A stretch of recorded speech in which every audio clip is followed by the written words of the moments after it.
अपने घर में डस्टिंग कर रही थी, लगभग अक्टूबर का महीना होगा। स्टूल पे चढ़ी हुई थी, तो मुझे लगा अचानक जैसे मेरे को यहाँ चेस्ट के नीचे हल्का एब्डोमेन में पेन हो रहा है। इतना तेज चक्कर आया मुझे और दर्द की वजह से, और मैं एकदम से गिर गई और मैंने महसूस किया कि मैं गिर चुकी हूँ और मैं बेड पे हूँ, लेकिन मैं खुद को देख रही हूँ। मैं एकदम मतलब हक्की बक्की रह गई कि ये क्या हो गया। मैंने सोचा ड्रेसिंग टेबल कांच लगी हुई तो मैं देख लेती हूँ अपने आप को। मैं देख रही हूँ कि कांच में मैं दिखाई नहीं दी, और मैंने कहा कोई है मेरी मदद करेगा यहाँ पे। तो मैंने देखा कि मेरे हस्बैंड जो इतना स्ट्रेस में थे, उनका चेहरा ना पीला पड़ गया था वो। तो मैं सोच रही हूँ कि ये मुझे क्यों नहीं देख रहे हैं, ये उस पे कहाँ बातें कर रहे हैं। मैं तो यहाँ हूँ, मेरे से तो बात ही नहीं कर रहे, मुझे देख नहीं रहे, और मैं उनको देख रही हूँ, सब कुछ देख पा रही हूँ। एक डार्क टनल है, तो वहाँ से जब मैं गुजर रही थी तो मैं सहम गई। वहाँ मेरे को देखने के लिए वो सिर्फ इतना सा एरिया ही था। वास्तव में तो मैं किसी वैक्यूम में, जो भी अपन कहते हैं स्पेस में, तो डार्कनेस है वहाँ, और हम स्पेस को ट्रेवल कर गई। ओम शांति। अक्सर हमारे जीवन में कुछ घटनाएं ऐसी होती हैं जो दस्तक होती हैं बदलाव का। उन्हीं में से एक अटल सत्य है मृत्यु। मृत्यु एक सार्वभौमिक सत्य है जिसे कोई बदल नहीं सकता। हमारे लिए मृत्यु का मतलब होता है अंत, मगर कुछ लोग इसे चौथे आयाम का नाम देते हैं। उनका मानना है कि मृत्यु के बाद इंसान केवल चेतना की अवस्था यानी अपनी कॉन्शियस स्टेट को छोड़ता है, मगर अवचेतन रूप में यानी सब कॉन्शियसली वो तब तक भी जिंदा रहता है। आसान भाषा में कहें तो ऐसे कई लोग हैं जिन्होंने ये अनुभव किया है कि वे कुछ देर के लिए मर कर फिर से जिंदा हो गए हैं, और इस दौरान उनके साथ कुछ ऐसा हुआ जिसने उनका जीवन जीने का नज़रिया ही बदल दिया। इसे ही नियर डेथ एक्सपीरियंस कहा गया है। और आज अपना ऐसा ही एक सत्य अनुभव शेयर करने के लिए हमारे साथ हैं डॉक्टर सुशीला चौधरी जी। सुशीला जी, आपका स्वागत है। नमस्कार, ओम शांति, सभी को ओम शांति। सुशीला जी, हमने देखा है कि आपका एक नियर डेथ एक्सपीरियंस रहा है, और जिसको हमने ज़्यादातर यूट्यूब और कई मीडिया चैनल्स पे भी देखा हुआ है। तो मैम, आप हमें ये बता सकती हैं कि क्या रहा आपका वो डेथ एक्सपीरियंस? कैसा था? क्या हुआ था? हाँ, मैं इसे शेयर करते हुए अपने आप को बहुत सौभाग्यशाली समझती हूँ, क्योंकि ऐसा अनुभव जीवन में बहुत ही रेयर होता है। और एक डॉक्टर होने के नाते जो सत्य अनुभव था, उसको मैं शब्दों में भी ठीक से बता पाऊँगी। तो मेरी पोस्टिंग राजस्थान के सिरोही ज़िले के कालंदरी गाँव में थी। तो वहाँ पे मैं अपने घर में, क्वार्टर था हमारा, तो डस्टिंग कर रही थी, लगभग अक्टूबर का महीना होगा, और डस्टिंग करते-करते स्टूल पे चढ़ी हुई थी। तो मुझे लगा अचानक जैसे मेरे को यहाँ चेस्ट के नीचे हल्का एब्डोमेन में पेन हो रहा है। तो वो पेन एकदम से तेज़ हुआ और मुझे लगा मैं गश खा के चक्कर आ रहा है और गिर जाऊँगी। तो मैं अपने बेडरूम में बेड की तरफ जो है मैं झुकी कि कहीं हेड इंजरी नहीं हो जाए, इतना तेज़ चक्कर आया मुझे और दर्द की वज़ह से। तो मैंने अपने हस्बैंड का भी नाम पुकारा ज़ोर से, और मैं एकदम से गिर गई। गिरने के साथ ही आवाज़ हुई धड़ाम, और मैंने महसूस किया कि मैं गिर चुकी हूँ और मैं बेड पे हूँ, लेकिन मैं खुद को देख रही हूँ। तो मैं हैरान हो गई कि ऐसा कैसे कि मैं वहाँ गिरी पड़ी हूँ और मैं देख यहाँ से रही हूँ। मुझे लग रहा था कि मतलब जहाँ मैं खड़ी थी उसी हाइट पे मैं अभी हूँ। तो मैं एकदम मतलब हक्की-बक्की रह गई कि ये क्या हो गया? मैं 2 बन गई क्या? तो मैंने फिर अपने आप को प्रूव करने के लिए कि मैं 2 हूँ, एक वो रही गिरी हुई, एक और हूँ, तो मैंने सोचा ड्रेसिंग टेबल काँच लगी हुई है तो मैं देख लेती हूँ अपने आप को। तो मैं यूँ मूव कर सकती हूँ, मैंने थो सोचा, और मैं मूव करके ड्रेसिंग टेबल के सामने गई। तो वहाँ मैंने अपने आप को देखने की कोशिश की, काँच के सामने हूँ, रोज़ खड़ी रहती हूँ, वही पोज़ीशन है। मैं देख रही हूँ कि काँच में मैं दिखाई नहीं दी। तो मैं बहुत घबरा गई एकदम से। मुझे लगा कि ये क्या हो गया? मैं दिख भी नहीं रही हूँ, और मैं स्वयं दूसरा अपने आप को देख रही हूँ। तो मैं घबराहट में जैसे मैं वहाँ अपने आप को सोचती हूँ कि मैं चीख रही हूँ, और मैंने कहा कोई है मेरी मदद करेगा यहाँ पे? तो अचानक मुझे लगा कि जैसे ऊपर से कुछ तरंगे हैं जो मेरे सर पे टच हो रही है। तो वो तरंगों की फ्रीक्वेंसी ऐसी है, 2 मैग्नेट होते हैं ना जिनमें साउथ नॉर्थ पोल हाँ, होते हैं, उनके बीच में जो अपने को फ़ोर्स खिंचाव फ़ील होता है। होता है, खिंचाव होता है। ऐसा मुझे उनके साथ महसूस हुआ कि मतलब कोई आ रही है वेवलेंथ, और वो उसके साथ शब्द आ रहे हैं, तुम्हें ये जानना है? तो मैंने कहा हाँ, मेरे को क्या हो गया, ये 2 कैसे बन गई मैं? तो उसमें एक शब्द आया देखो। तो मुझे अपने आप जैसे समझ आया कि वो कह रहा है कि फिर से उसको देखो जो अभी देख रही थी बॉडी को। तो मैंने फिर से उस तरफ देखा अपने शरीर की तरफ। तो अब मैं मेरे को उसके कहने से ऐसी एबिलिटी आ गई कि पहले मैं उसको देख पा रही थी तो बॉडी में अपने आप को देख रही थी। और अब मैं उसको ऐसे देख रही हूँ कि वो पूरी बॉडी ट्रांसपेरेंट, ऊपर का सब कवरिंग ट्रांसपेरेंट हो गया। उसके अंदर जो है हार्ट, लिवर, लंग सब दिख रहे हैं मुझे। तो वहाँ मेरा मेडिकल कॉन्शियस भी मेरे पास है। तो मैं देख रही हूँ कि अच्छा भई, इसमें किडनी, लंग्स सब काम ठीक कर रहे हैं, लिवर भी ठीक है, हार्ट भी देखा। तो हार्ट जो है ना वो ऐसे फ्लटरिंग कर रहा था। 200-250 की स्पीड होती है ना जैसे। हुँ। तो मैं समझ गई कि हाँ भई, ये हार्ट जो है वो सिर्फ़ आवाज़ कर रहा है मोटर, फेंक नहीं रही है ब्लड को, क्योंकि इतनी फ्रीक्वेंसी ज़्यादा हो गई इसकी स्पीड, तो ब्लड नहीं जा रहा। अब ब्लड ऑर्गन को नहीं जाएगा तो ऑक्सीजन नहीं मिलेगी, ऑक्सीजन नहीं मिलेगी तो पेन होगा। तो पेन हो गया तो मैं क्यों झेलूँ पेन? तो मैं तो बाहर कूद गई, हैं? मैं बाहर कूद सकती हूँ। मतलब उसका ऐसा इफ़ेक्ट था कि खुद ही खुद को एक्सप्लेन किया, और जैसे ही ये सेंटेंस मेरे माइंड में आया कि मैं बाहर कूद गई, तो मुझे क्लियर हुआ कि अच्छा ये मैं नहीं हूँ। मतलब ये हुँ। तो कोई ऐसी चीज़ है जिसमें से मैं कूद जाती हूँ। तो मैं एकदम सैटिस्फाई हो गई, जैसे वो टेंशन था ना, एक वरी थी कि मैं 2 कैसे बन गई, तो वो क्लियर हो गया मुझे कि नहीं, वो तो मेरी कोई कवरिंग है या कुछ है, और मैं अब यहाँ हूँ, जहाँ हूँ। तो मैंने कहा ओके, तब कितनी अच्छी बात है ना। तो फिर मैं रियलाइज़ करने लगी कि यहाँ बाहर है, तो कितना अच्छा लग रहा है। और उसी टाइम मैंने देखा, महसूस किया कि मैं जो बोली थी, आवाज़ चीख निकली थी, तो मेरे हस्बैंड जो है वो आए और उसके ऊपर मेहनत कर रहे हैं, वो घर में ही थे। तो वो उससे बात कर रहे हैं कि "तू अपना हाथ उठाओ, मैं तुम्हारा ब्लड प्रेशर देखूँ, क्या हो गया तुम्हें?" तो मैं सोच रही हूँ कि ये मुझे क्यों नहीं देख रहे हैं? ये उस पे कहाँ बातें कर रहे हैं? हुँ। तो ये कैसे हाथ उठाएगी? मैं तो यहाँ हूँ, मेरे से तो बात ही नहीं कर रहे, मुझे देख नहीं रहे, और मैं उनको देख रही हूँ, सब कुछ देख पा रही हूँ। फिर भी जब मुझे बाहर का जो स्थिति थी ना, और वो टेंशन फ्री हुई कि मैं हूँ और वो कोई कवरिंग या इंस्ट्रूमेंट बॉडी है, तो मैं अपने आप को फिर मुझे एन्जॉय करने लगी यहाँ पे, क्योंकि मुझे खींच रहा था वातावरण। तो मैंने देखा कि मैं यहाँ पे ना बहुत हल्कापन महसूस कर रही थी। जो इतना, नया जो नया हाँ, वातावरण हाँ, था। जो मतलब बाहर हूँ मैं कमरे में, और इतना रिलैक्स, इतना अच्छा मुझे लग रहा था ना, तो मेरी उस तरफ से ध्यान ही हट रहा था। तो मैं सोची थी कितना अच्छा है ना यहाँ पे, वास्तव में जीवन ऐसी होनी चाहिए, कितना आनंद है, कितनी शांति है। एकदम पीस लग रही थी मुझे, और इतना लाइट मुझे लग रहा था, मैं रुई हूँ जैसे मैं यूँ मूव करूँ तो यूँ उड़ जाती हूँ। तो मैंने सोचा जब मैं ऐसा कर सकती हूँ, क्योंकि मैंने ड्रेसिंग टेबल तक जाके महसूस किया, तो मैंने सोचा बाहर चलती हूँ, उड़ के देख के आते हैं, ऐसी एबिलिटी आ गई है तो। तो मैं एकदम मूव करी कि बाहर चलती हूँ रूम से। तभी वो आवाज़ फिर से, मतलब वो तरंगे, और उसमें साउंड कहेंगे, मतलब मेरे को तो शब्द सुनाई पड़ रहे थे, थॉट्स, वर्ड्स आ रहे थे।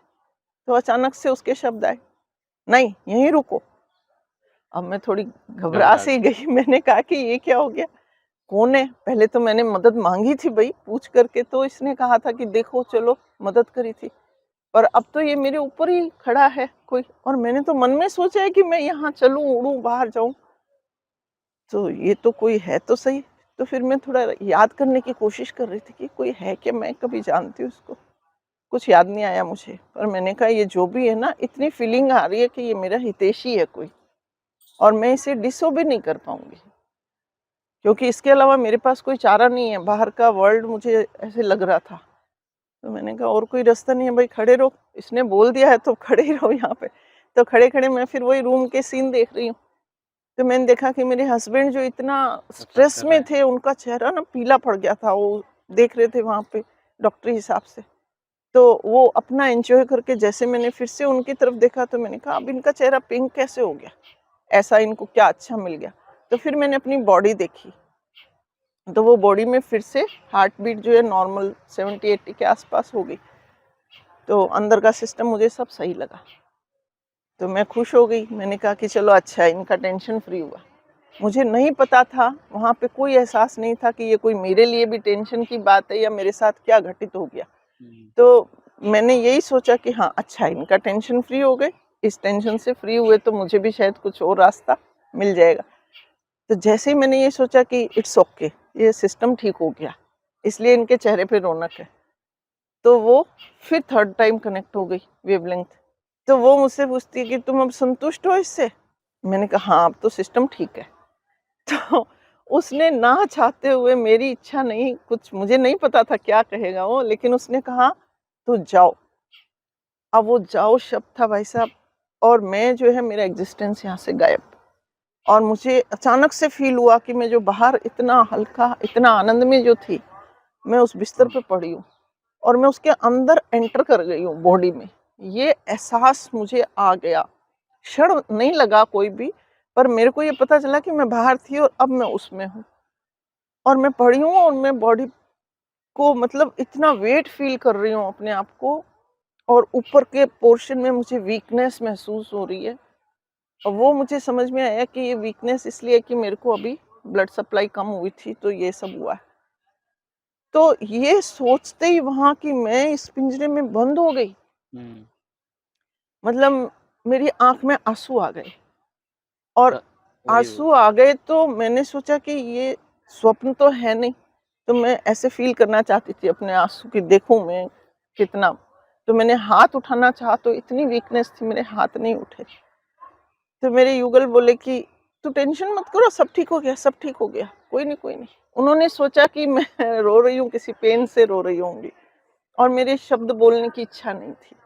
तो उसके बाद में मैं समझ गई, अब मेरे को अंदर ही अंदर ये अफ़सोस हो रहा था कि मैं बाहर कितनी अच्छी दुनिया है और बाहर कितना अच्छा जो था हमारे जीवन जीने का, मेरा एटीट्यूड, मेरी जो लाइफ़ का जो तरीका है ना, ऐसा होना चाहिए जैसे मैं बाहर थी।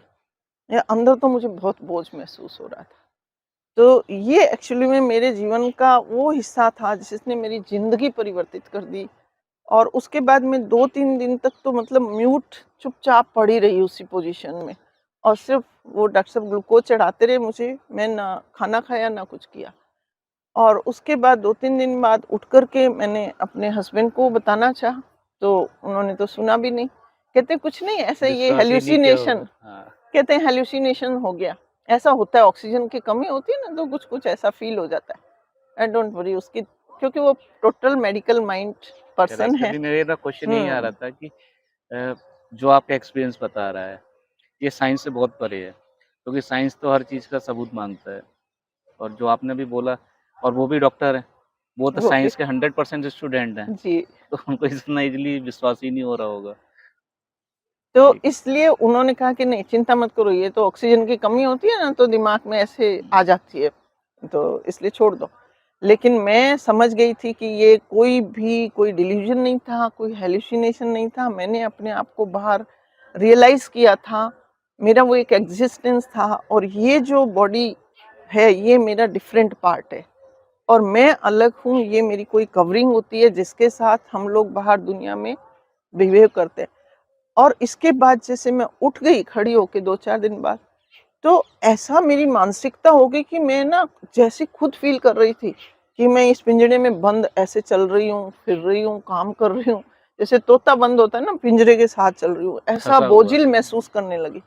मतलब मुझे ज़िंदगी भारी लगने लग गई कि ऐसा क्यों जी रही हूँ मैं। और जिसको देखती, युगल को देखती, बच्चों को, और सबको, अरे ये सब भी ऐसे ही पिंजरे में तोते बंद है।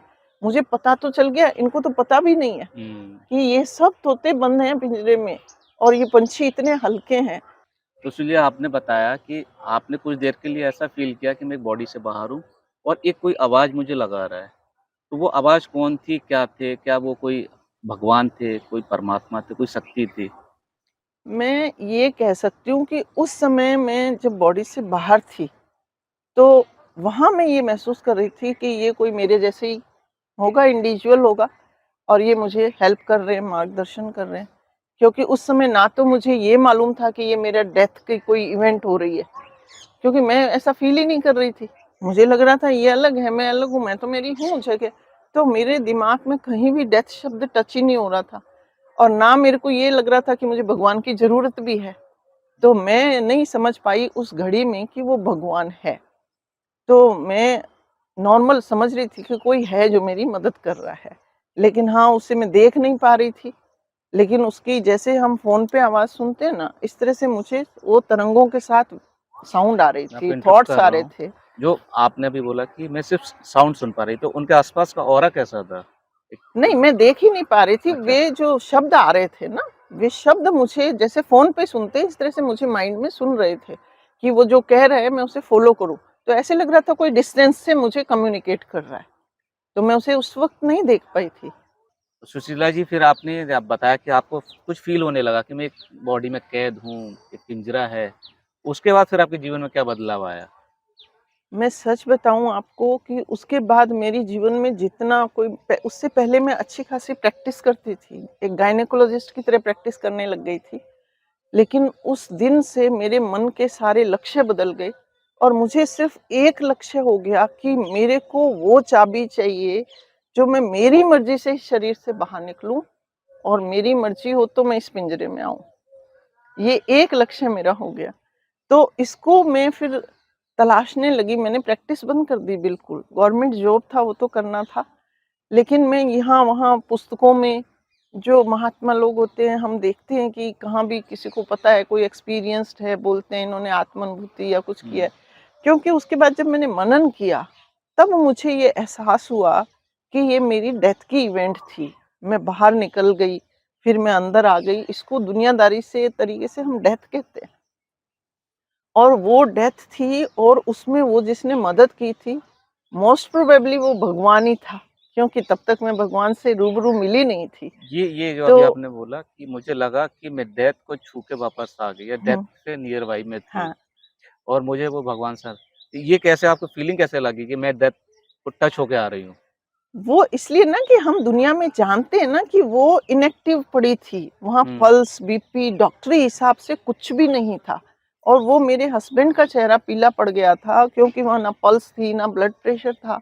तो बॉडी के अकॉर्डिंग तो मेडिकल साइंस के अकॉर्डिंग तो वो बॉडी डेड हो गई थी। तभी तो वो उसपे उन्होंने सीपीआर किया, उसको रिवाइव करने की कोशिश कर रहे थे और मैं बाहर अपने आप को एन्जॉय कर रही थी। तो तो ये चीज़ों ने मुझे मैं थोड़ा क्यूरियस डेफ़िनेशन होता दी। जा रहा हूँ कि जब आप वापस आए, तो आपने पति से पूछा कि ये मेरे साथ क्या हुआ या उन्होंने हुँ, बताया कि मैंने तुम्हें ये मैंने ट्रीटमेंट पूछ दिया? नहीं, मैंने पूछा क्या, मैं तो उन्हें बताने वाली थी कि जो आप कर रहे थे मुझे सब मालूम है। अच्छा, क्योंकि मैं तो देख रही थी नहीं, तो पूछने का तो मेरे मन में तो प्रश्न ही पैदा नहीं था, बल्कि मैं उन्हें बताना चाह रही थी कि मेरी डेथ हो गई थी ना, आप सीपीआर दे रहे थे, ये हुँ, सब कर रहे थे। वो सुनने को ही तैयार नहीं थे। क्योंकि वो सोच रहे थे इससे मुझे कहीं शॉकिंग फ़ील ना हो, फिर से मैं उस इवेंट को, पेन को ना महसूस करूँ। तो वो मुझे अवॉइड करने लगे कि नहीं कुछ नहीं हुआ था, थोड़ी देर के लिए बीपी लो हो गई, ऐसे हो गया, उससे ऑक्सीजन की कमी हो गई। कुछ नहीं हुँ। हुआ, कुछ नहीं हुआ। तो पर मैं उस इवेंट को देखकर समझ गई थी कि बाहर आने के बाद जब फिर से बॉडी में आ गई थी ना, तो दुनियादारी में आई तो फिर मुझे रियलाइज़ हुआ कि ऐसा तो हम डेथ सीन में करते हैं। जब किसी की डेथ हो जाती है, जब वो ग्लूकोज़ चढ़ाते हैं, सीपीआर करते हैं, उसको ऑक्सीजन रेस्पिरेशन दे रहे हैं, सब कुछ कर रहे हैं। तो इसका मतलब मेरी डेथ हो गई थी और मैं बाहर थी, तो मैं अलग एक्जिस्टेंस हूँ, जो मैं बाहर आकर के और मैं देख सकती थी सब और फिर मैं अपनी डेथ को देखकर वापस अंदर आ गई। तो सुशीला मैम आपने जैसे बताया कि मुझे ऐसा लगा कि मैं बॉडी से बाहर निकल चुकी हूँ। जैसे हम कहेंगे नियर डेथ एक्सपीरियंस कि आप डेथ के एकदम बॉर्डर पे टच करके वापस आ गए। तो ये कैसे आपको पता चला कि मैं उस बाउंड्री लाइन को टच करके वापस आ गई हूँ? हाँ, वो ऐसा हुआ कि मैं जब बाहर थी ना, तो मैं देख रही थी कि मेरे हस्बैंड का चेहरा पीला पड़ा हुआ है और उन उस समय मैं ये देख रही थी कि इसका चेहरा पीला क्यों पड़ा? तो मेरे पास एक अलग से एबिलिटी भी वहाँ मैंने महसूस की थी कि जैसे मैं उनको टच करती हूँ ऐसे माइंड को उनके मतलब सीधा यहाँ स्कैल्प पे टच कर रही हूँ और मैं उनके अंदर क्या चल रहा है ना वो उसको समझ पा रही थी। तो मैंने देखा कि वो सोच रहे हैं कि ये जो है ना इसमें बीपी चला गया, पल्स नहीं आ रही, हार्ट रेट नहीं है। तो फिर वो उसके बाद ही ट्रीटमेंट कर रहे थे। तो उनका चेहरा इसलिए पीला पड़ा हुआ था कि वो महसूस कर रहे थे कि मेरी डेथ हो गई है। मतलब डेथ के करीब पहुँच गई हूँ, वो सीपीआर और ग्लूकोज़ और सब चीज़ें दे रहे थे। हुँ, हुँ। तो ऐसा हम मेडिकल साइंस में तभी करते हैं जब डेथ हो जाती है किसी की, जिसको हम कहते हैं कि डेथ हो गई भई, डेड हो गया ये। और मैं अपने आप को बाहर महसूस कर रही थी। तो तब मेरे को मतलब बॉडी में आने के बाद जब मैंने इन सब चीज़ों पे मनन किया कि ये सब क्या हो गया मेरे साथ, क्या हुआ था? तो मुझे रियलाइज़ हुआ कि ये तो हम दुनियादारी में इसको डेथ मानते हैं। तो मेरी डेथ हो गई थी और मैं बाहर निकल गई। मैंने अपने आप को आज पहली बार महसूस किया और फिर मैं इसके अंदर चली गई। तो इसलिए मैं प्रामाणिक रूप से कह सकती हूँ कि मेरी डेथ ही हुई थी वो, और नियर डेथ एक्सपीरियंस था क्योंकि मैं फिर से लौट आई थी। तो अभी आप तो ये जब आप वहाँ से वापस आ गए, फिर आपने ये भी बोला कि मैं 3-4 दिन तक तो ऐसे लगा मैं एक पिंजरे में कैद हूँ। फिर आपने क्या अपने जीवन बदलाव लाया हो 3-4 दिन के बाद? कैसे आपकी आगे की जर्नी कैसे चलती रही? आगे की जर्नी का ये हुआ कि उसके बाद मेरी जो है, मैंने जैसा बताया कि मेरी मानसिकता पूरी तरह से बदल गई। मेरे को अब ना तो इंटरेस्ट आ रहा था अपना प्रैक्टिस करने में, भी प्राइवेट प्रैक्टिस करूँ, धन कमाऊँ। मैं अच्छी-भली गायनेकोलॉजिस्ट की प्रैक्टिस करती थी और सारा मेरे को नॉलेज भी अच्छा है, मेडिकल की एक अच्छी स्टूडेंट रही हूँ। सब बंद हो गया मेरा, क्योंकि मेरा मन ही नहीं लग रहा था उन चीज़ों में। मुझे सिर्फ़ ये चाहिए था कि ये जो भी तरीका है ना, ये जो की है कि हम बाहर निकले, इतना अच्छा अपने आप को महसूस करें, मुझे वो अवस्था खींचने लगी कि मुझे बाहर रहना है, मुझे इस पिंजरे में नहीं रहना। मुझे बाहर रहना है, इतना हल्का, इतना अच्छा, इतना पीसफुल आनंद की जीवन, वो जीवन है असली। मुझे उस तरह से जीवन जीने हैं। बस वो मेरे एक दिमाग में घुस गया था।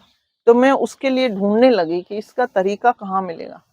तो उसके बाद में क्या है कि मैं ये जो अपने जितने धर्म के होते हैं, स्थान होते हैं, जैसे ख़ास मुझे लगा कि शायद जैनियों के उपासने में मैं जाऊँ, जैनियों महाराजों से मिलूँ, उनसे मुझे कुछ पता लग जाए, क्योंकि वो थोड़ा वहाँ आत्मा वगैरह का होता है। वहाँ भी गई हूँ, पता किया है। जो बचपन से भक्ति की किताबें पढ़ी, उनको फिर से रेफ़रेंस बुक की तरह, मतलब कोई टेस्ट नहीं था मेरा उसमें पढ़ने का। सिर्फ़ ये कि कहीं मुझे मिल जाए कि मतलब डेथ ऐसे होती है और ऐसे आदमी वापस ज़िंदा हो सकता है। उस सब इंटरेस्ट से मैं सारी किताबें टटोलने लगी। तो कहीं मुझे ढंग से कुछ भी नहीं मिला। सिर्फ़ गीता में पढ़ी तो उसमें मुझे मिला कि शरीर और अलग है, आत्मा अलग है, इतना सा मुझे थोड़ा क्लियर हुआ। तो मुझे समझ आया कि मैं आत्मा-वात्मा हूँ कुछ, और मैंने बाहर अपने आप को रियलाइज़ कर लिया और इस शरीर में मेरे को घुसा दिया। वो जिसने घुसाया, अब मेरे को लगा कि उसे ही पकड़ना पड़ेगा। तो मेरी ये धुन लग गई कि वो चाबी लेने के लिए कि मैं अपने आप बाहर निकलूँ, अपनी मर्ज़ी से अंदर आऊँ और उस एन्जॉयमेंट को मैं एन्जॉय करूँ जितना समय चाहूँ। ऐसा थोड़ी 1-2 मिनट, पता नहीं, उसने वापस एंटर करा दिया।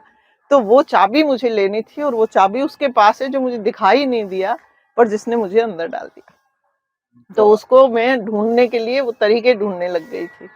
तो मैम अभी आपने बताया कि मेरी खोज शुरू हो गई। तो क्या वो खोज आपकी कभी कंप्लीट हुई? कभी उसमें कोई सफलता मिली या फेलियर रहा? कैसा रहा वो हुँ, अगला सफ़र? बिल्कुल फेलियर तो हो ही नहीं सकता था। सफलता मिली, लेकिन सफलता में समय लगा। उसके बाद में जैसा मैंने बताया कि सब लोगों से मैं मिलने-जुलने लगी और जो भी ऐसी चीज़ों से संबंधित थे, जो उनको समझते हैं हम कि वो तपस्या कर रहे हैं, उनको अनुभव होंगे, मैं सभी के पास लगभग गई और मैंने सारी बुक्स भी जैसे रेफ़रेंस के तौर पे हर धर्म की पुस्तक को भी टटोला, पर मुझे कहीं कुछ नहीं मिला कि मेरे को क्या, उस दृष्टिकोण मेरा ये था कि वो चाबी मुझे मिले। हुँ। तो वैसा कुछ मिला नहीं। वो सब लोग मेरे को देख के यही हँसते थे कि ऐसा कभी हो सकता है क्या? ऐसा नहीं होगा, वो आपको चाबी नहीं मिल सकती। तो मैंने कहा मैं मेडिकल की स्टूडेंट हूँ और पहले भी साइंस पढ़ी। तो साइंस में हमारे को ये पढ़ाया जाता है कि जिस चीज़ को करने से जो परिणाम प्राप्त होता है, साइंस उसे जब प्रूव मानती है जब उसको रिपीट करो, बार-बार रिपीट करो और वही रिज़ल्ट आना चाहिए। तो मुझे थोड़ा, मैंने सोचा कि साइंटिफिकली ये क्या हो सकता है?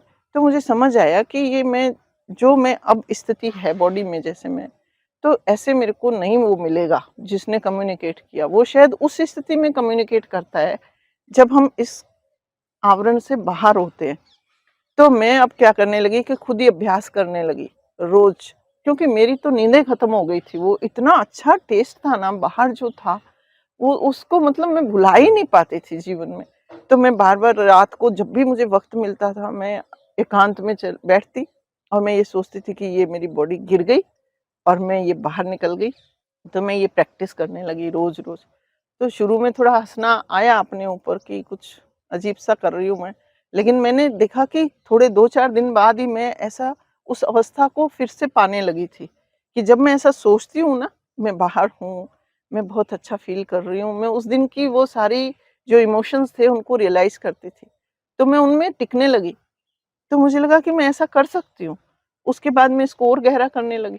तो ऐसे में फिर रातों को उठ जाती और घंटों-घंटों ऐसे करती थी। और फिर करने का मेरा उद्देश्य क्या होता? जब मैं बाहर फ़ील करती, तो मैं कहती हाँ, उस दिन मैंने बोला था ना कि मेरी हेल्प करो, तो अब मैं अपनी मर्ज़ी से बाहर हूँ। पर अब मुझे तुमसे ये पूछना है कि तुम बताओ, ऐसे मैं हमेशा कैसे रह सकती हूँ? और तुम कौन हो? मेरे को तुमसे बात करनी है। अच्छा, आपको मिले वो? ऐसा कहने लग गई मैं उससे कि हाँ, अब वो बाहर हूँ, मिलने। तभी वो ऐसा कहूँगी, तभी तो वो मेरे से जुड़ेगा ना, वो कहीं तो होगा, वो जुड़ जाता है ऐसा कहने से।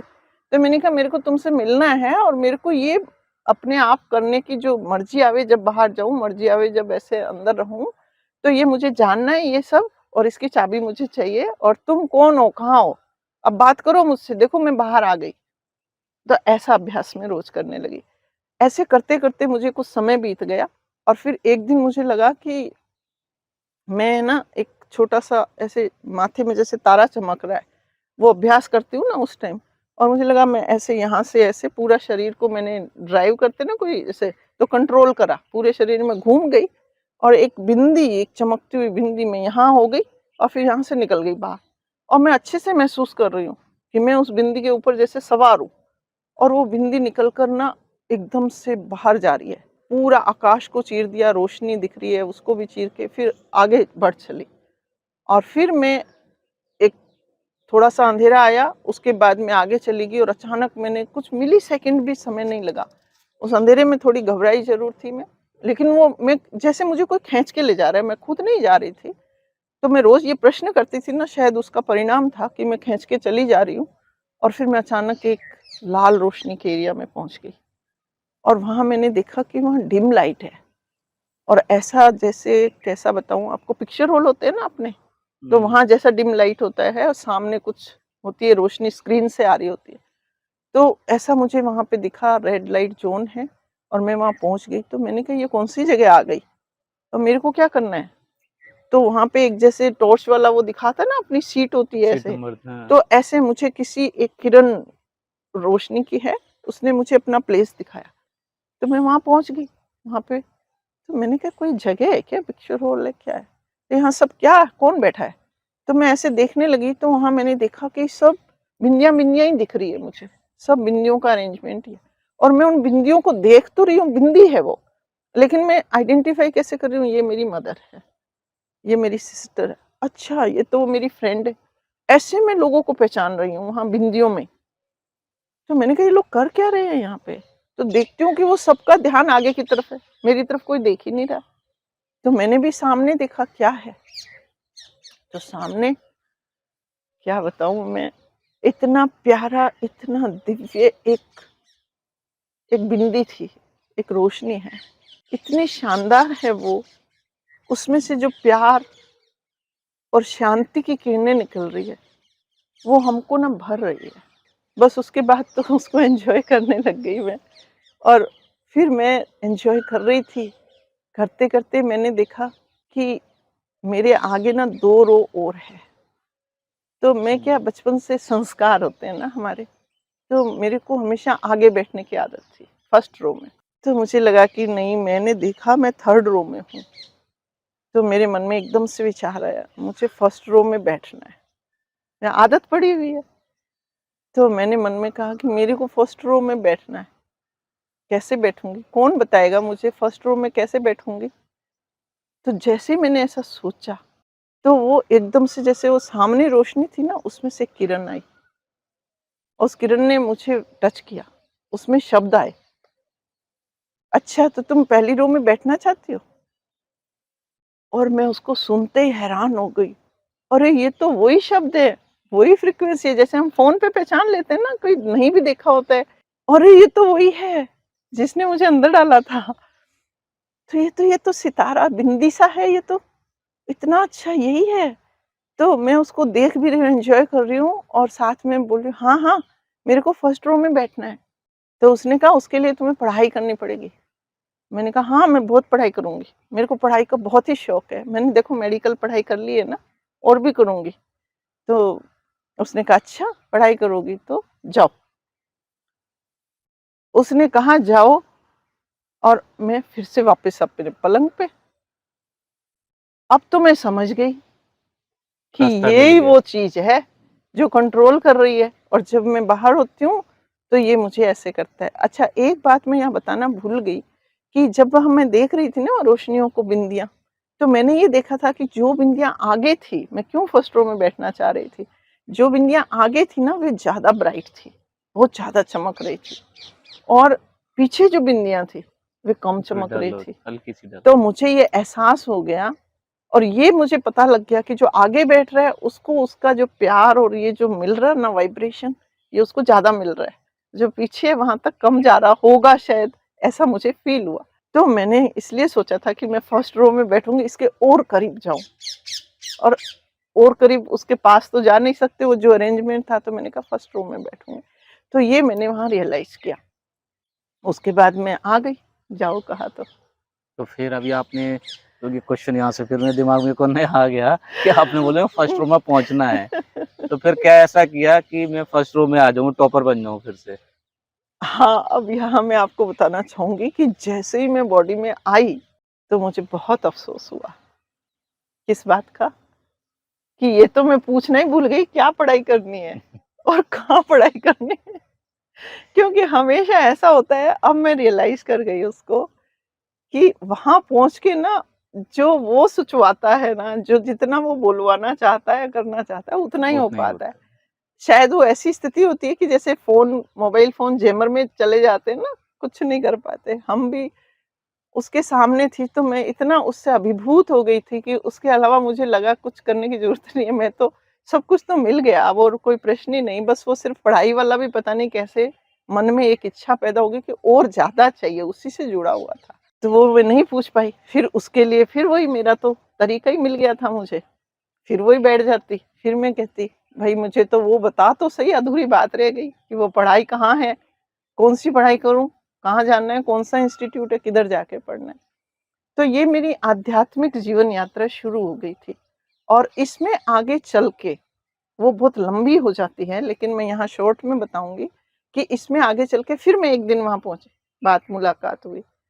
तो फिर मैं उसको पूछा कि ये पढ़ाई कहाँ है? तो वो जो है उन्होंने मुझे एक बोर्ड दिखाया। वो बोर्ड था माउंट आबू का, जहाँ पे लिखा हुआ था प्रजापिता ब्रह्मा कुमारी ईश्वरीय विश्वविद्यालय। यहाँ पढ़ना है तुम्हें जाकर, यहाँ पढ़ना है। हालाँकि मैंने वो बोर्ड देखा हुआ था बचपन से, क्योंकि मेरे फादर जो थे वो सिरोही पोस्टेड थे इनकम टैक्स में, तो हम लोग अक्सर माउंट आबू जाते थे। बचपन से उस बोर्ड को देखती आ रही थी, तो मैंने पहचान लिया कि ये बोर्ड तो मैंने देखा हुआ है। तो फिर मैं ऐसे आ गई, और उसके बाद भी और इवेंट्स हुए, जिनके बाद मैंने ये पहचान लिया, वहाँ जाना मेरा लक्ष्य हो गया कि अच्छा यहाँ पे मिलेगी वो पढ़ाई, तो वहाँ जाऊँगी। और वहाँ जाकर फिर मेरी मुलाकात हुई, कैसे मुझे, और यहाँ भी मैंने इतना ज़्यादा उससे आर्ग्यूमेंट किए हैं कि मेरे को पता है कि मैं मिल चुकी हूँ, भगवान मुझे पता है कि मैं आपको देख चुकी हूँ, मिल चुकी हूँ, लेकिन अब इंस्टीट्यूट में चली गई, तो वहाँ पे आप मुझे खुद कहोगे कि आप यहाँ ये पढ़ा रहे हो। तो सुशीला जी, जैसे आपने बताया कि आपने नियर डेथ एक्सपीरियंस किया अपनी लाइफ में, और आपने उस परम शक्ति को भी सुना और देखा।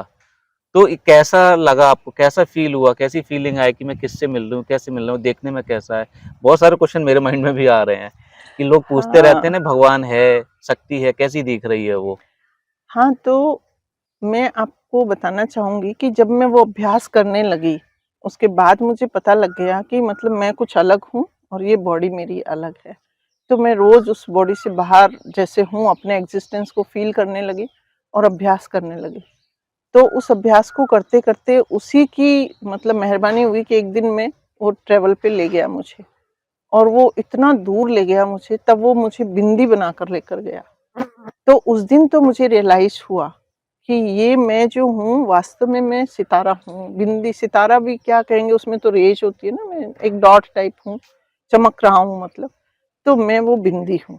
तो बिंदी के रूप में मैंने ट्रैवल किया था, और आगे जाके जिसको मैं मिली, जिसको मैंने आइडेंटिफ़ाई किया कि वो सामने एक बिंदी जो चमक रही है, वो भी बिंदी थी, परंतु उसकी रोशनी इतनी फैल रही थी, वहाँ लाल-लाल रोशनी थी।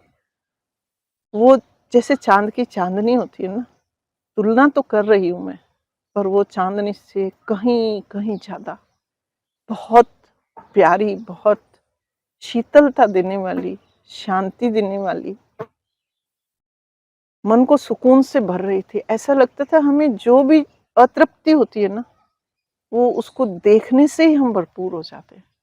तो इतना खूबसूरत भगवान होता है। अब मैं पहचान गई थी कि वो भगवान है। तो भगवान तो एक बिल्कुल छोटा-सा बिंदु है, लेकिन उसकी जो शक्तियाँ हैं, उसके जो गुण हैं ना, वो इतने फैल रहे हैं, हम उसके ओरा में जब चले जाते हैं ना, तो भरपूर हो जाते हैं। वो एक अलग ही आनंद है, उसको मैं शब्दों में नहीं बता सकती आपको। तो वो उनकी दुनिया हमारी दुनिया से कैसे अलग है? वो हमारी दुनिया से अलग है।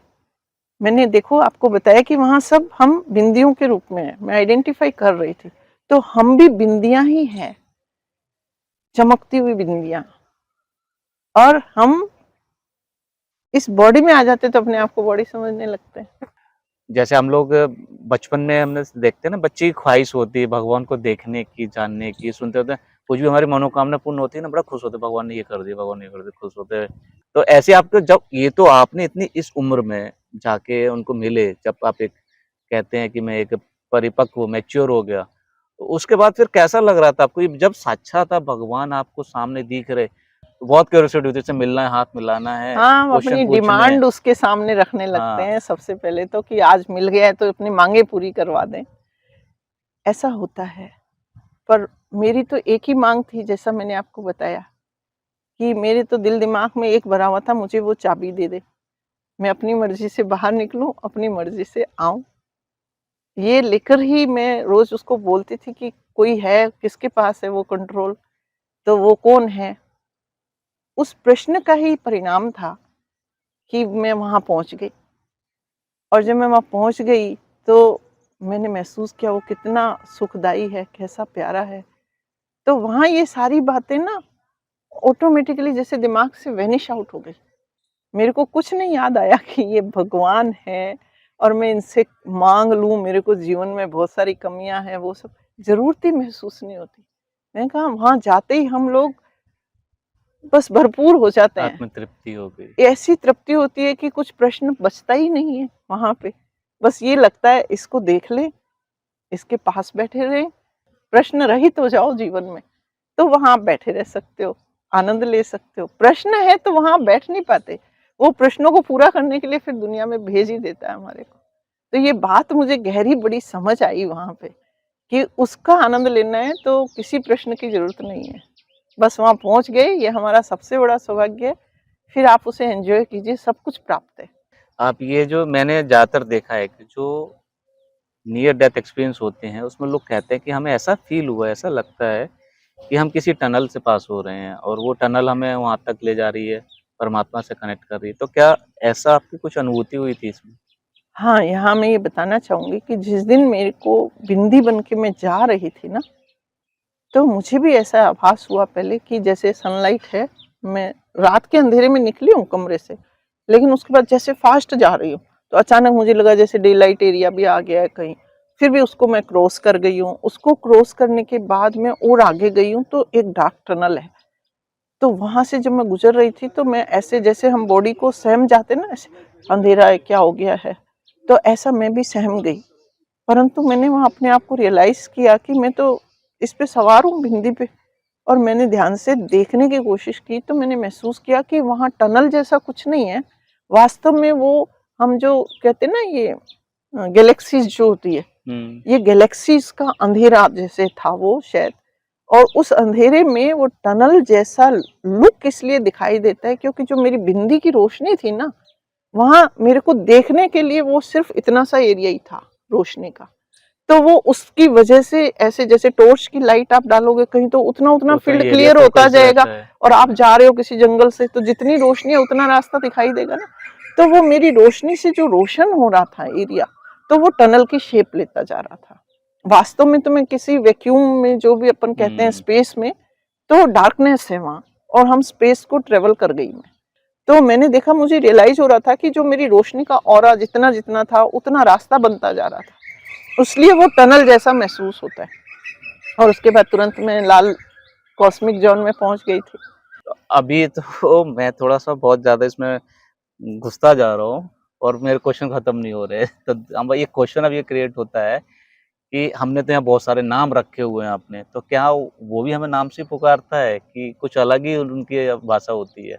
हाँ, ये आपने ना बहुत ही अच्छा प्रश्न पूछा, क्योंकि ये मेरा प्रश्न भी था। वास्तविकता ये थी कि उसके बाद एक बार मेरी फिर मुलाकात हुई, कई बार मुलाकात हुई। तो एक बार मैं संशय में पड़ गई, क्योंकि जब मैंने बताया ना कि मैं ब्रह्मा कुमारी संस्था में, मेरे को बोला कि प्रजापिता ब्रह्मा कुमारी ईश्वरीय विश्वविद्यालय में पढ़ाई है, वहाँ जाओ। और जब मैं इस संस्था से मैंने परिचय पाया, तो यहाँ सबने बोलने लगे कि यहाँ भगवान आकर के ये पढ़ाई पढ़ा रहे हैं, और इस पढ़ाई को पढ़ने से, और भगवान पढ़ाते हैं यहाँ आकर के। तो मुझे फिर वो संशय आ गया मन में कि भगवान पढ़ाता है, भगवान को तो मैं जानती हूँ, भगवान से तो मेरी मुलाकात हो चुकी है और भगवान को मैं खुद मिलती हूँ। वो वाला भगवान यहाँ आता है, कोई भगवान 2-3 तो नहीं है कहीं, ये कौन से भगवान का इंस्टीट्यूशन है।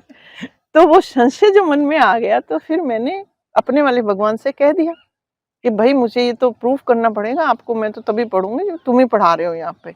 तो वहां से मुझे महसूसता होनी ही चाहिए कि तुम बोल रहे हो, मैं किसी व्यक्ति से बात नहीं करूंगी, क्योंकि यहाँ सब कागजों पे लिखा हुआ है, जिनको मुरली कहते हैं ना कि भगवान सुना रहे हैं, भगवान सुना रहे हैं, तो वो तो सब व्यक्ति बोल रहे हैं।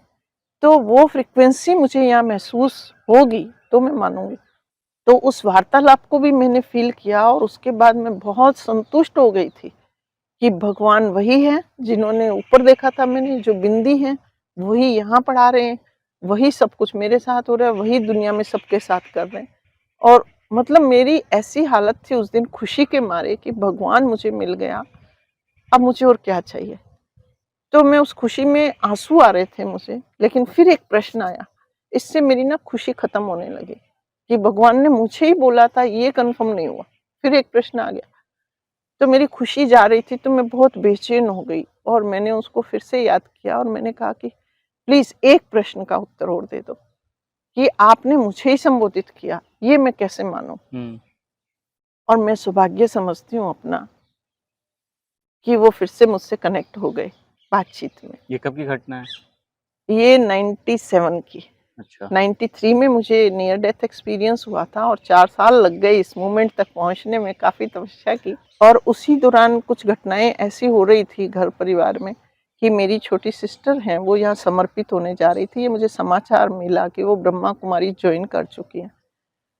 तो मैंने उनसे ही पूछा कि भाई आप वहाँ ज्वाइन कर रहे हो, और मदर ने भी मुझे बुलाया कि वो मैरिज वैरिज नहीं करना चाहती हैं, तो आप उन्हें आके समझाओ।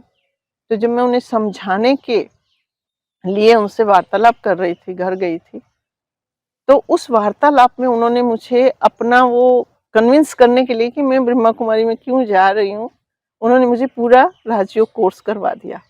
तो जब वो राजयोग कोर्स करवा रही थी ना, तो मैं ये हैरान होती जा रही थी कि ये जो बोल रही हैं, वो सब तो मैं फील कर चुकी हूँ, हाँ। मैं रियलाइज कर चुकी हूँ।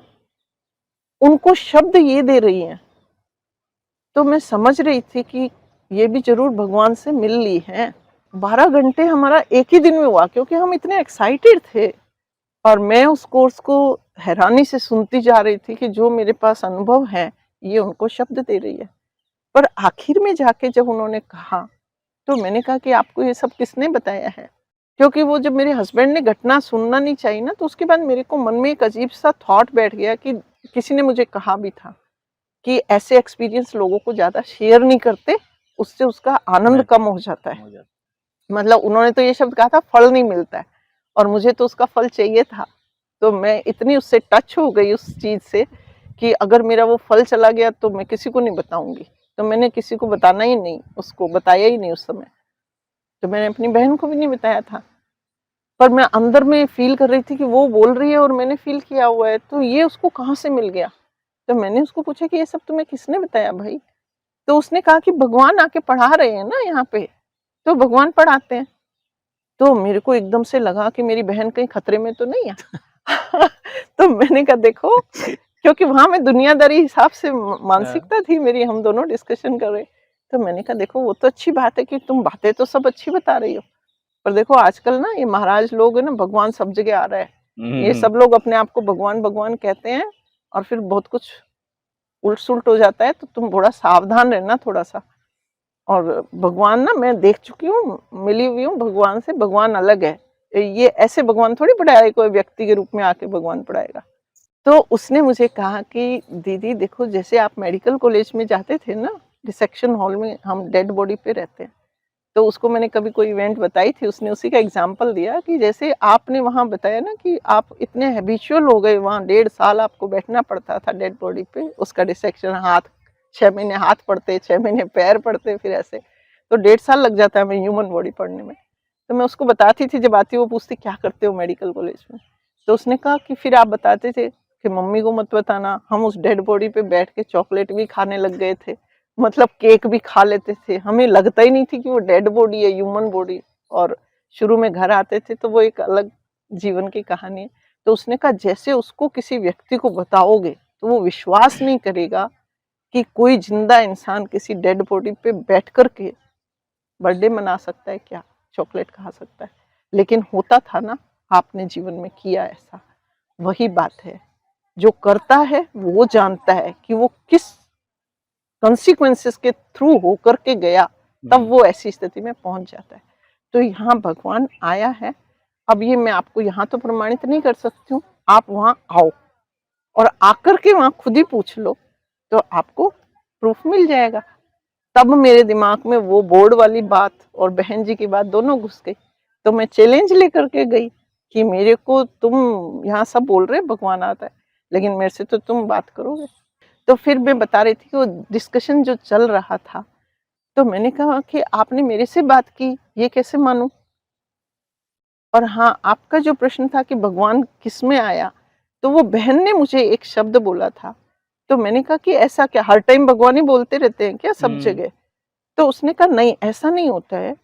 यहाँ मधुबन में जो सुबह की मुरली क्लास होती है, और जो भी बहन हो, जो भी माध्यम हो, वो मुरली क्लास जब सुनाते हैं तो हमें ये स्पष्ट बताया हुआ है, हमने महसूस किया कि वहाँ बाबा आकर के उनके साथ रहते हैं, प्रेजेंस रहती है, प्रेजेंस रहती है। वो मधुबन की मुरली क्लास में, सवेरे की क्लास में, जो ओम शांति वाली बिल्डिंग में होती है। हाँ वहाँ जो होती है। तो वो चीज को लेकर के मैं वहां गई थी आबू मिलने के लिए। और मैं जान रही थी, मेरे अंदर से आवाज आ रही थी कि ये जो जगह है भगवान ने दिखाई है मुझे, ये पढ़ाई पढ़नी है मुझे।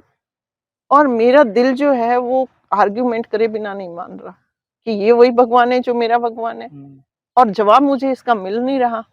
तो मैं अपने आप से इतनी परेशान हो गई थी कि मैं रोने बैठ गई, बुरी तरह रोने लगी। और उससे फिर प्रार्थना करने लगी कि प्लीज मेरी समस्या का हल कर दो, तुम मुझे प्लीज कह दो, किसी तरह मेरे प्रश्न को मुझे सेटिस्फाई कर दो कि तुम ही यहाँ हो। अब शर्त मैंने रखी थी कि किसी के मुंह से मत बोलना। तो फिर मुझे अचानक ध्यान आई बहन की बात कि सुबह की मुरली क्लास में भगवान बोलते हैं, बताएंगे। तो मैं भाग के उस दिन मुरली क्लास में गई, वहां पे ओम शांति भवन में क्लास होएगी। तो मैं वहां पहुंची, तो वहां जो क्लास होने वाली थी वो शुरू नहीं हुई थी। और वहां वो बाबा के जो बेटी है ना ब्रज शांता दादी जी, तो वो व्हील चेयर पे आई थी, वो क्लास लेंगी।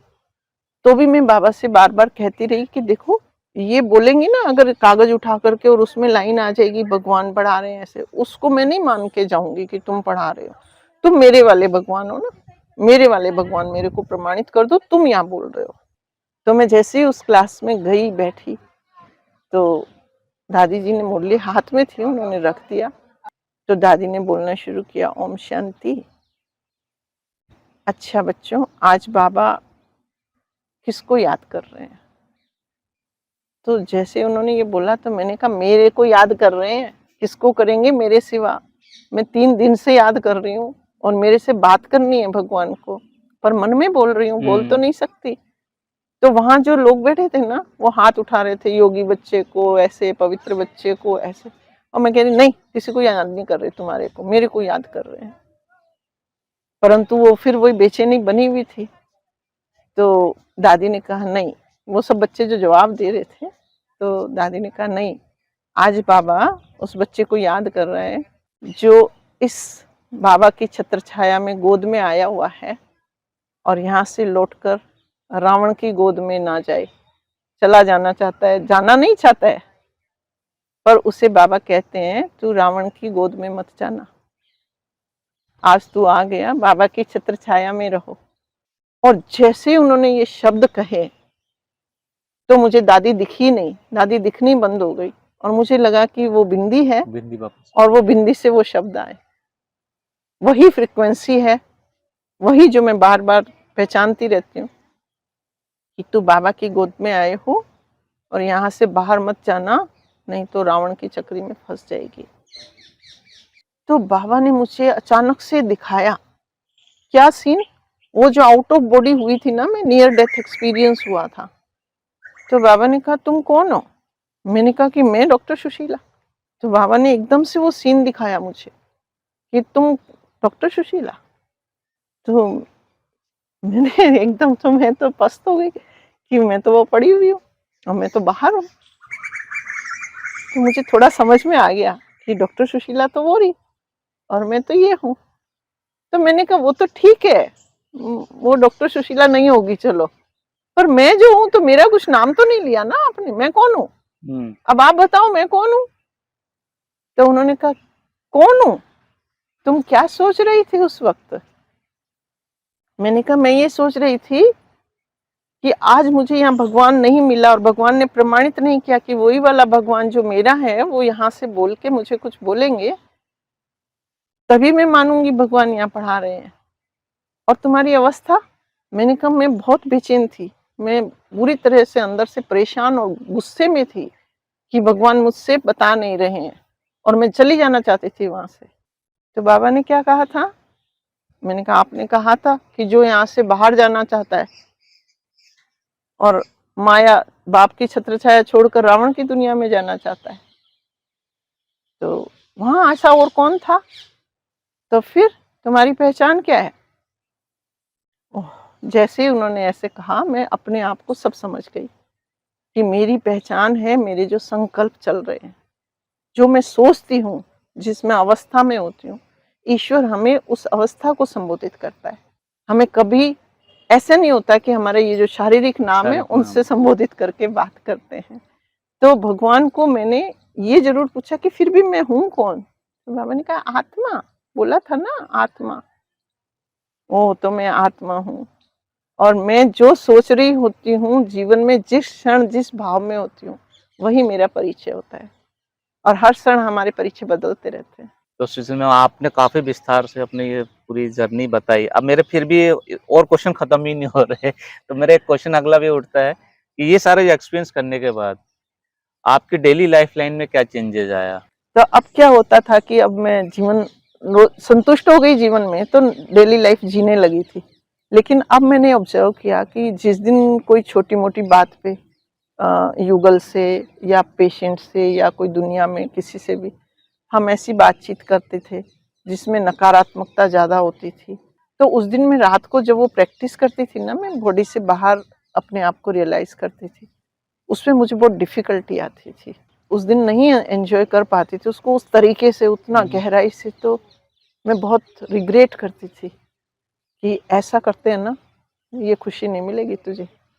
तो धीरे धीरे मेरे जीवन से नकारात्मक थिंकिंग, किसी से झगड़ा करना, किसी को मतलब छोटे शब्दों में बोल देना, ऐसा धीरे धीरे निकलने लगा। मुझे लगा कि बहुत शांति रहनी चाहिए, पूरा दिन भर पीसफुल रहो, सबको प्यार दो, सम्मान से बात करो, ताकि मेरे रात के खुशी में, मतलब सुबह अमृत वेला जो खुशी आती है उसमें कोई डिस्टरबेंस ना करे। इस लालच से मेरा एटीट्यूड बदलने लगा धीरे धीरे। और इसी के साथ एक बात और हुई कि उस टाइम तक मेरे को प्योरिटी की धारणा नहीं थी, मैं समझती नहीं थी उसका क्या महत्व है। लेकिन उस इवेंट के बाद जब मैं पहली बार बॉडी टच में हस्बैंड के साथ गई, तो उसके बाद अगले 10 दिन तक मैं उस चीज़ को एंजॉय नहीं कर पाई। तो मैं रोने बैठ गई कि ये क्या हो रहा है मेरे साथ, ऐसा क्यों नहीं कर पा रही हूँ। मेरा वो सारा जो मेरा तरीका था, मेरे पास एक क्लिक था, वो क्लिकिंग नहीं हो रही है मेरी। तो मुझे एकदम से एहसास हो गया कि ज़िंदगी में इस चीज़ से मुझे दूरी बनानी पड़ेगी। इसी तरह मैं बताना चाहूँगी कि खाने पीने का भी था। हालांकि तो मैं लहसुन प्याज मेरा बिटिया की वजह से छूट ही गया था, प्रेगनेंसी में ही मुझे एवर्जन हो गया था उससे।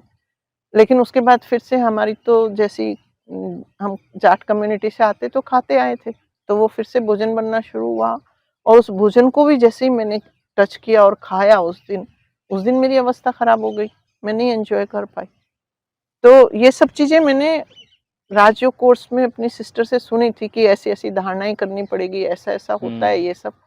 तो मैं तो बड़ी रिलैक्स थी कि नहीं ऐसा कुछ नहीं करना पड़ता, मैं तो वैसे ही कर लिया, मैं तो भगवान से मुलाकात हो रखी है मेरी तो। मैं तो मिल ली ना, ये सब करते हुए मिली हूँ। लेकिन जब मैं अब ये प्रैक्टिस करती थी, तो वो हो नहीं पाती थी। तब मुझे ज्ञान का मर्म समझ आने लगा कि वो मेरे कोई पुण्यों का फल था, जो ईश्वर ने मुझे एक बार अपना परिचय दिया, मेरा परिचय दिया, मुझसे जुड़ गए, मुझे सारा कुछ क्लियर कर दिया। लेकिन अब उस अवस्था में रहना है, तो मुझे ये सारी कंडीशंस लाइफ में लानी पड़ेगी, क्योंकि उसको मेंटेन करना ज़रूरी है। एक बार का टेस्ट तो एक बार का ही होता है। तो इसलिए फिर मैं भोजन शुद्धि पे भी ध्यान देने लगी। तो वो सारा कुछ जो है मेरा उससे कनेक्टेड हो गया कि मुझे अपनी उस अवस्था का आनंद लेना है, तो मुझे भोजन शुद्धि चाहिएगी, मुझे व्यवहार शुद्धि चाहिएगा, मानसिकता में सब नकारात्मक हटाना पड़ेगा, सेलिबेसी चाहिएगी। और फिर उसके बाद तो समझ आ ही गया कि मुरली पढ़ कर के अगर हम करते हैं तो उसके और आयाम होते हैं। उस क्योंकि अभी तक तो मैं सिर्फ अपने आप को एंजॉय करती थी उस अवस्था से, जब 4 साल बीत गए। उसके बाद मुझे पता चला कि उसको ऊपर वाले को मिली तो वहां जाकर के भी एंजॉय कर सकते हैं, वो उससे भी बेटर, बहुत ही बढ़िया, सोगना अच्छी अच्छी चीज है। तो उससे मिलना, उसके वहां जाना, परम धाम में जाके बैठना, आनंद लेना, वो सारी बातें इस तरह मैं मतलब शिव बाबा का इतना शुक्रिया अदा करती हूँ और अपने आप को बहुत भाग्यशाली समझती हूँ कि किस तरह से उन्होंने मुझे प्रैक्टिकल नॉलेज के साथ ईश्वरीय ज्ञान दिया। तो मैम आपने अपना एक बहुत अच्छा एक्सपीरियंस आज हमें बताया, जिससे कई सारी आत्माओं का, मैं उम्मीद करता हूँ कि कई सारी आत्माओं में बदलाव आएगा। लोग अपने आप को तो जानेंगे एज वेल एज उस शक्ति को भी जानने की कोशिश करेंगे। तो मैम आज आपके यहाँ आने के लिए बहुत-बहुत शुक्रिया, धन्यवाद। ओम थैंक यू। शांति। ओम शांति। और मैं भी यही सोच कर के इस अनुभव को शेयर कर रही हूँ कि ईश्वर करे कि सब आत्माओं के प्रश्न इससे समाप्त हो जाए, उनकी कोई भी जिज्ञासाएं थी वो पूर्ण हो, उनको उसके जवाब मिले और वो ऐसी सुंदर बाहर वाली अवस्था, मैं तो सबसे यही कहूँगी इस बाहर वाली अवस्था को आनंद लो, तो ये जीवन के सारे आनंद इसके आगे फीके हैं। वो कहीं कहीं बहुत सुखदायी अवस्था है। ओम शांति। ओम शांति।